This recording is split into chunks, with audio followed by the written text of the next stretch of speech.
I'm Quinn Allman from Allman Boatworks. So this shop was built about 45 years ago by my grandfather, and him and my father Don built fine furniture for the first years of the shop.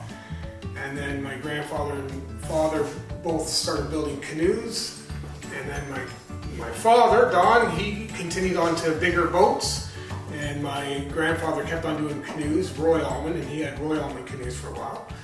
And then my dad worked off into Allman Boatworks, and we've been going steady since. So this is a 1934 24-foot Seabird. It was originally built for the Sears family, and we're doing some bottom work to it. It was purchased recently by the owner, and so we're replacing a bunch of ribs, some planking.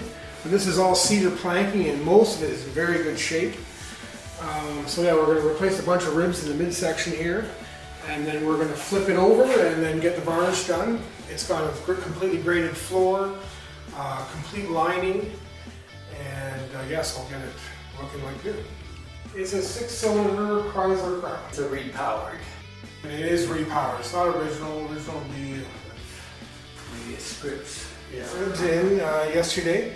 And that's what the clamps are, just holding the ribs in place where they needed to be sprung out a little bit. But yeah, they were soaked for 2 days, steamed for 45 minutes, and then we steamed it. Originally it was screwed, and you can see a lot of the splitting in the ribs, so that's why we're replacing these, and we'll probably get riveted instead of screwed. The Seabird. Okay, and it's a Chrysler Crown, so I believe this is a repowered, a new engine for the Seabird. It's around 100 horsepower, 105 horsepower. It's a single carb. The double carbs are 135, I think, sometimes. We'll take the head off and the pan off, check the crank bearings, and the rings will get replaced, and maybe a hone if we're lucky, if not a rebore with new pistons. That is the thing about canoes. They're grandfather's canoes, or their dad's, there's a lot of memories there. It's an emotional thing. Building a new canoe and selling it is a job where the job is already done if they bring in their grandfathers. Right. Muskoka. Okay. Chestnut Muskoka. Okay. So they had the name Muskoka Fine Watercraft had the chestnut name? Well, they assumed they had the name. The canoe beside you is a Kevlar canoe, and it got punched like that. Basically unrepairable by the time, so it's going to the dump. If you got the same kind of punch in this, you would take the canvas off, replace the ribs like that war canoe over there, and replank it, and you've got something that'll look almost like this again. It's repairable.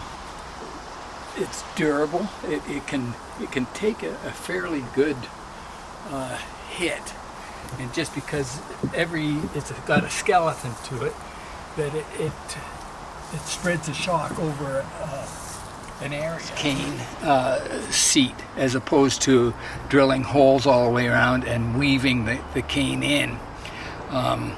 It does tend to bag the press cane, but this is 25 years old, I guess, 30 years old now, and it has held up good, where the hand-woven cane would last even longer. Stuff with the purple pad.